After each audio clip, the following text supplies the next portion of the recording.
संपूर्ण शिव भक्तों के लिए एक आनंद की राशि है।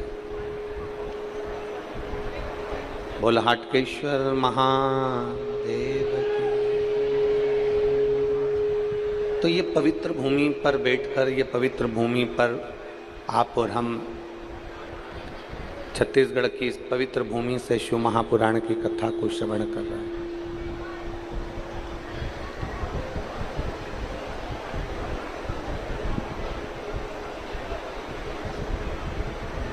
इतनी तपती हुई ज्येष्ठ का महीना, कहते हैं ज्येष्ठ का जो महीना होता है, इसकी जो गर्मी होती है, इतना प्रबल तपन होती है कि हिरण भी काला पड़ जाता है। और ऐसी ज्येष्ठ की गर्मी में आप ये लाखों की संख्या में यहाँ पहुंचकर कथा श्रवण कर रहे हैं। ये शिव की उदारता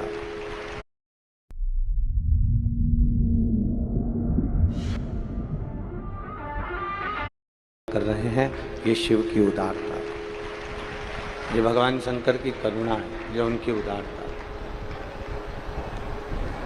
और शंभो शरणे पड़ी मांगू घड़ी रे घड़ी, दुख काटो दया करी। बिना शिव की कृपा के एक अंश भी हम आगे बढ़ नहीं सकते। इस कथा का जो नाम दिया है वो समर्पण शिव महापुराण।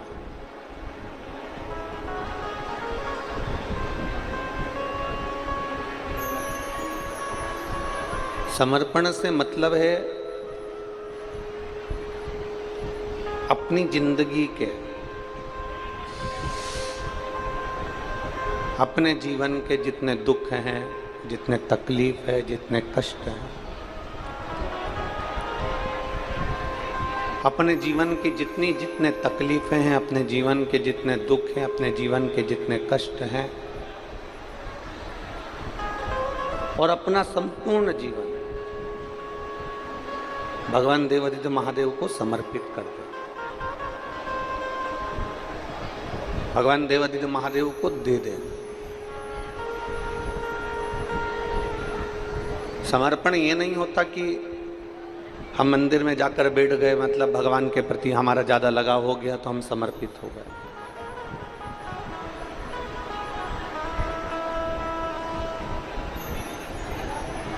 हम किसी तीर्थ में जाकर बैठ गए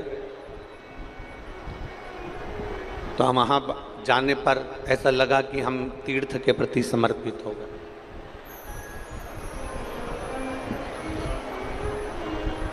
अपने जीवन का सारा भार, अपने जीवन का जितना दुख है, जितनी तकलीफें हैं, जितना कष्ट है, जितना तकलीफें हैं, इन सबको हमने परमात्मा के चरणों में ले जाकर छोड़ दिया। हमारे जीवन का जितना दुख, जितनी तकलीफ, जितना कष्ट,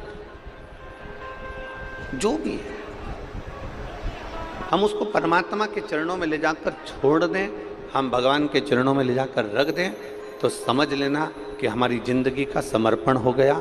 हमने अपनी सारी जिम्मेदारी बाबा भोलेनाथ जी पर छोड़ दी।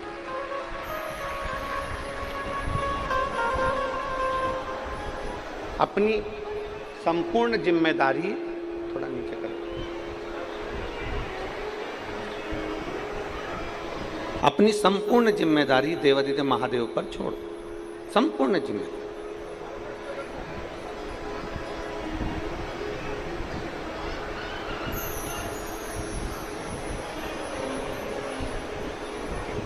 कल जब हम आए, हमारा रुकना माननीय पवन खंडेलवाल जी के यहाँ हुआ है। पवन खंडेलवाल जी के हम रुके और हम जब नीचे से ऊपर की ओर जा रहे थे कक्ष में, तो हमने कहा कि बहुत अच्छा सूचना मिली कि आप लोगों ने बहुत अच्छी व्यवस्था करी। तो पवन खंडेलवाल जी कह रहे थे, गुरुजी भोलेनाथ जी ने करा ली और पूर्वजों का आशीर्वाद था तो उन्होंने ये सब आयोजन करवा दिया। ये शिव तत्व, इसी को भगवान शंकर के प्रति अविरल भक्ति कहते हैं।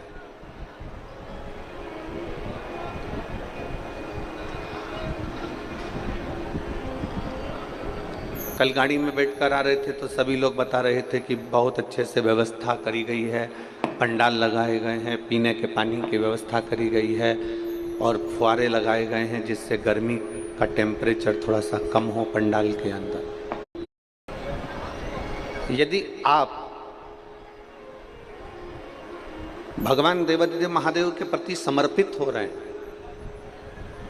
पार्वती मैया यदि शंकर जी के प्रति समर्पित हो रही हैं, लक्ष्मी मैया भगवान नारायण के प्रति समर्पित हो रहे हैं, माँ वीणा देवी ब्रह्मदेव के प्रति समर्पित हो रही हैं, आपका समर्पण यदि है, आप अगर समर्पण की भाषा को जानते हो, समर्पित की भाषा को जानते हो, तो ये भी मानकर चलना कि हम जिसके ऊपर समर्पित हो जाते हैं फिर वो हमको संभालने लगता। एक छोटी सी भाषा से, छोटी सी बात से अपन अपनी कथा को आगे बढ़ाना चालू करें। मेरी माताएं बैठी हैं, वो जानती हैं जब छोटा सा बच्चा रहता है तो गोदी में पड़ा रहता है।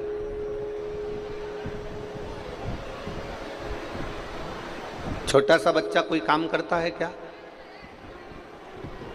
अमलेश्वर की मेरी जीजियां थोड़ा ध्यान देना। छोटा सा बच्चा गोदी में पड़ा है, दूध उठाकर पिएगा, बोतल उठाकर पिएगा, जम के बोलते जाओ जरा। जन्म लिया शिशु, गोदी में पड़ा हुआ 15 दिन का बालक, 20 दिन का बालक दूध की बाटल उठाकर दूध नहीं पीता। जन्म लिया शिशु, गोदी में पड़ा हुआ बालक भोजन उठाकर नहीं करता, केवल पड़ा रहता है और मां उसके मन की दशा को समझती है।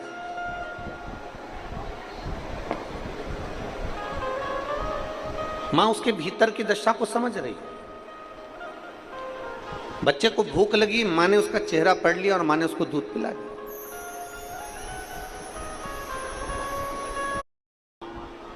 उसकी सेवा संभाल में लगी हुई है, मां उसकी सेवा संभाल कर रही है। चलना चालू कर देता है बच्चा, अपने श्रृंगार खुद कर लेता है, बच्चा उठ बैठने लगता है, बच्चा अपने काम में लग जाता है, तो मां फिर उस बच्चे को धीरे धीरे धीरे धीरे छोड़ती जाती है। फिर मां उसकी सेवा नहीं करती, फिर मां उसके लिए कुछ नहीं करती, क्योंकि वो बच्चा खुद कर रहा है, वो बच्चा स्वयं कर रहा है। मां कब तक उसकी सेवा कर रही है, मां कब तक उसका काम कर रही है, मां उसके लिए कब तक कार्य कर रही है, जब तक वो बच्चा नहीं कर रहा। पर जैसे ही बच्चे ने काम करना प्रारंभ कर दिया, जैसे ही बच्चे ने दूध पीना प्रारंभ कर दिया, जैसे ही बच्चे ने अपने कपड़े पहनना चालू कर दिया, जैसे ही बच्चे ने रोटी निकाल कर खाना चालू कर दी, बच्चे ने फ्रिज खोलकर पानी पीना चालू कर दिया, मटके के पास गया, हंडे के पास गया, वहाँ से पानी लाया, पी लिया, बच्चे ने अपना काम करना चालू कर दिया, तो माँ धीरे धीरे उसका काम करना बंद कर देती है, छोड़ देती है। पर बच्चा जब तक माँ के ऊपर आश्रित रहता है, बच्चा जब तक माँ के ऊपर समर्पित रहता है, बच्चा जब तक माँ के प्रति समर्पण रखता है, तब तक माँ उसका पूरा ध्यान रखती है, उसके लिए सारी व्यवस्था करती है। और बच्चा जब माँ पर समर्पित नहीं होता, बच्चा जब माँ पर समर्पण नहीं रख पाता, बच्चा जब स्वयं काम करने लगता है, बच्चा स्वयं अपना कार्य करने लगता है, तो माँ धीरे धीरे उसको अपने कार्य के लिए छोड़ देती है। उसी तरह जैसे ये बच्चे की कथा है, जैसे ये माँ का चरित्र है, उसी तरह हमारा जीवन चरित्र है। हम जब तक देवादिदेव महादेव पर समर्पित होकर चलते हैं, तो महादेव भी हमारा ध्यान रखता है और हमारी पूर्ण तरह से व्यवस्था करता है।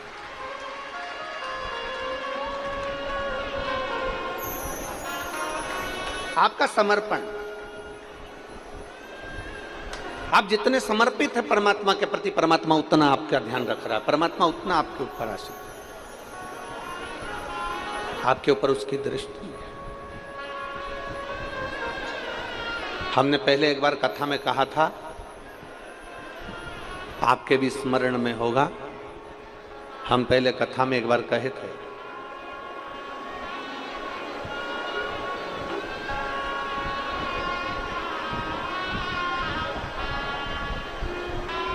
हम पहले कथा में आपको कहे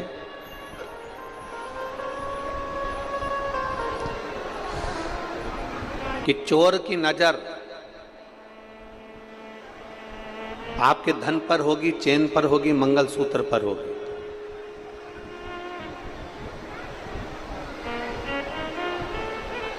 लुच्चे की नजर आपकी सुंदरता पर होगी। चोर की नजर चेन पर है, मंगलसूत्र पर है। चोर की नजर आपके पर्स पर है, आपके मोबाइल पर है।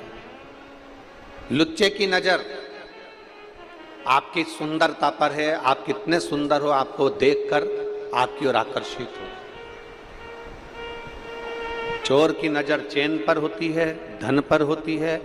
लुच्चे की नजर आपकी सुंदरता पर होती है।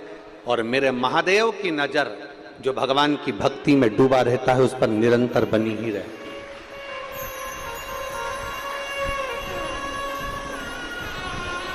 और भक्ति में दिखावा नहीं होता, समर्पण में कोई दिखावा नहीं। समर्पण दिखावे से परे है। समर्पण में कोई दिखावे का काम नहीं।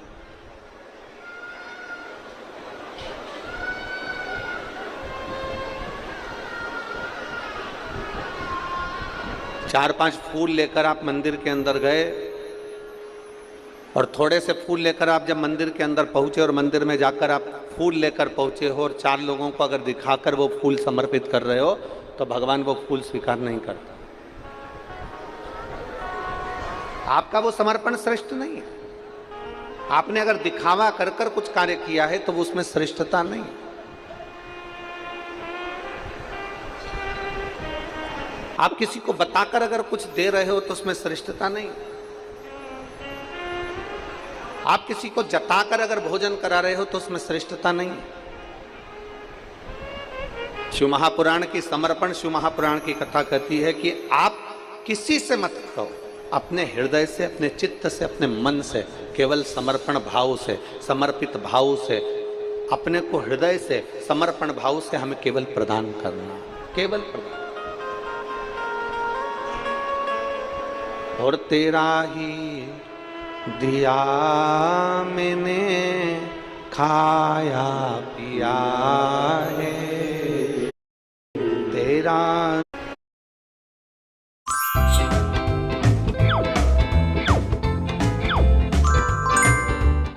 का एक बड़ा सुंदर चरित्र यहाँ पर आप और आपके बीच में बैठे हुए शिव भक्तों से सुनने को मिलता है कि खारू नदी के तट पर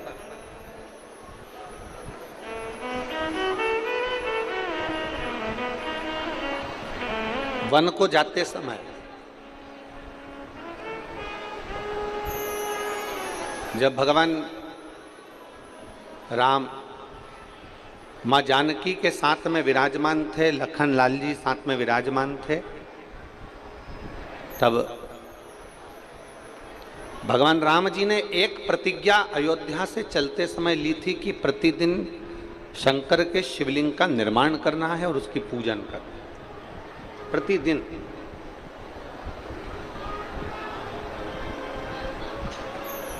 और ये राम जी का नियम था, ये मेरे राघव जी का नियम था। राम जी ने एक नियम लिया था कि प्रतिदिन अयोध्या से निकल कर जा रहा हूं और अयोध्या में मेरे पिता दशरथ जी का नियम है कि दशरथ जी शंकर भगवान के पार्थिव शिवलिंग का निर्माण करते हैं, उसकी पूजन करते हैं, उसकी आराधना करते हैं, उसकी अर्चना करते हैं। तो मैं भी करूं, मैं भी उसको करूं। और यही होना चाहिए। अगर पिताजी भजन करते हैं ना तो भजन का बल बेटे में आना चाहिए। पिताजी कीर्तन करते हैं तो कीर्तन का बल बेटे में आना चाहिए। पिताजी अगर सत्संग करते हैं तो सत्संग का बल बेटे में आना चाहिए। पर हमारे यहां पर थोड़ा उल्टा हो जाता है। यहां अगर पिताजी नशे में डूबे हैं ना तो बच्चा भी नशे में डूबने का प्रयास करता है।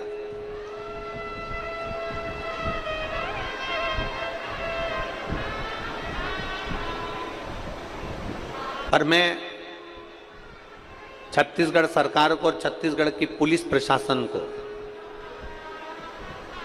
छत्तीसगढ़ की पुलिस प्रशासन को धन्यवाद देता हूं कि कहीं पर कोई प्रदेश की पुलिस एक नियम संचालित नहीं करती, पर छत्तीसगढ़ की पुलिस ने एक नियम संचालित कर रखा है, नशा मुक्ति के लिए बहुत जागरूकता कर रखी है छत्तीसगढ़ पुलिस।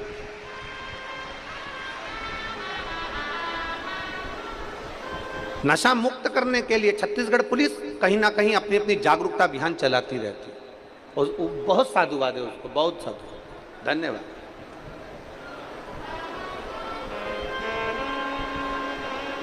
शिव महापुराण की कथा कर रही है। पिताजी सत्संग में डूबे हैं तो बेटे को सत्संग में जाना चाहिए, पिताजी भजन में डूबे हैं तो बेटे को भजन की ओर अग्रसर होना चाहिए।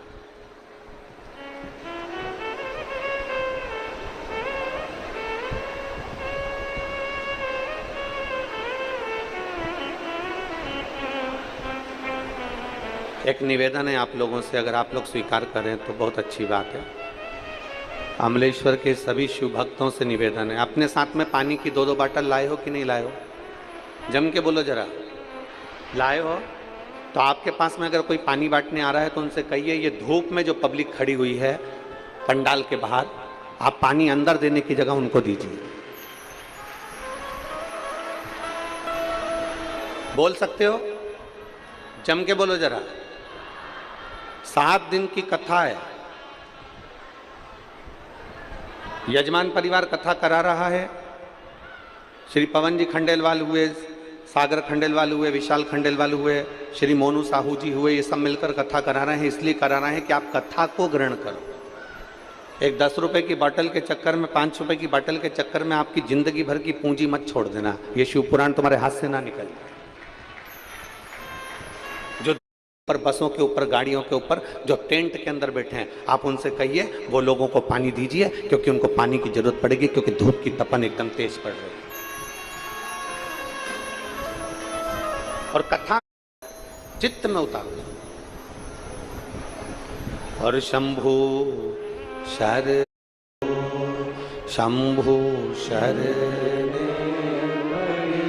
मांगू घड़ी दुख काटो। अपने पिता से भजन का बल लीजिए। मेरे राम जी के पिताजी श्री दशरथ जी महाराज, अयोध्या में ऐसा कोई दिन नहीं जाता था जिस दिन मेरे दशरथ जी महाराज शंकर के शिवलिंग का निर्माण नहीं करते। मेरे दशरथ बाबा, मेरे दशरथ जी महाराज अयोध्या की पवित्र भूमि पर शिवलिंग का निर्माण करते हैं, रोज प्रतिदिन।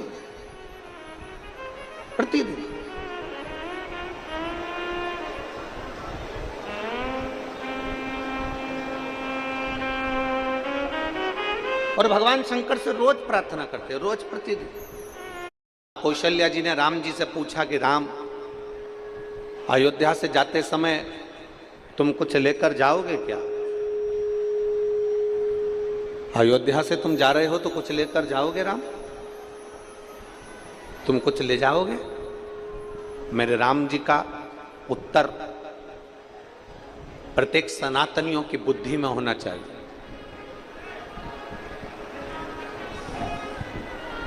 अवध के राजा राम जी का उत्तर प्रत्येक सनातनियों की बुद्धि में होना चाहिए।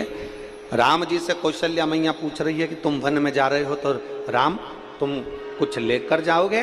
राम जी कहते हैं, माँ अयोध्या से जाते समय केवल 2 चीजें लेकर जा रहा हूं, एक अपनी मातृभूमि की रज और दूसरा अपने हृदय में जनमानस के कल्याण का संकल्प। एक अपनी मातृभूमि की रज, एक अयोध्या की रज और एक संपूर्ण विश्व के कल्याण का संकल्प।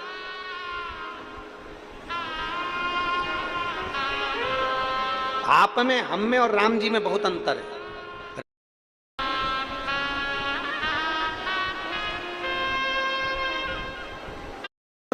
मैं संकल्प लेकर जा रहा हूं कि जनमानस का कल्याण हो। सर्वे भवन्तु जम जम के बोलो जरा, सर्वे भवन्तु।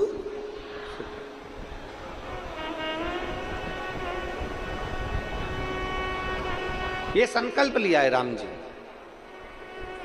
और जो दूसरे का संकल्प लेकर जाता है कि मुझे भला करना है, मुझे विश्व का कल्याण करना है, मुझे संपूर्ण विश्व का उद्धार करना है, मुझे अपने आप को भी बदलना है और जनमानस को भी बदलना है, अपने आप को भी बदलूंगा और जगत को भी बदलूंगा, तो निश्चित है एक न एक दिन घड़ी, पल, नक्षत्र, समय आता ही है और व्यक्ति भी बदलता है और समय भी बदलता है और बदलना होता ही है।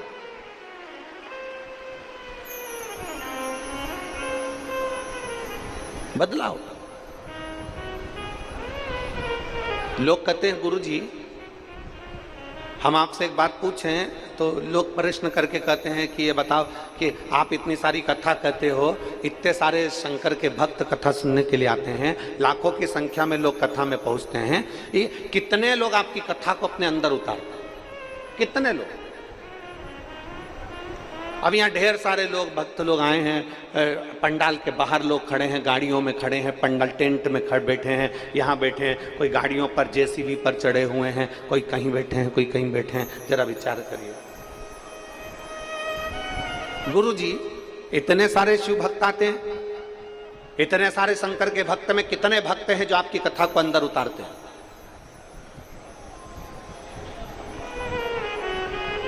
कितने भक्त आपकी कथा को अंदर उतारते? हम उनसे कहते हैं भले कथा उनके अंदर उतरी कि नहीं उतरी, पर इतना पक्का है समुद्र के किनारे पर अगर कोई पहुंच गया तो समुद्र की लहर का आनंद तो उसको मिल ही जाता है, आनंद मिल ही जाता है। खारू नदी के तट पर अगर पहुंच गए, आप नदी के अंदर नहीं भी उतरे, आप नदी में नहीं भी गए, गीले भी नहीं हुए ना, तो भी खारू नदी के तट पर बैठकर नाव जो चलती है ना, बैठे बैठे उसका आनंद तो ले सकते हो, बैठे बैठे उसका आनंद तो ले सकते हो।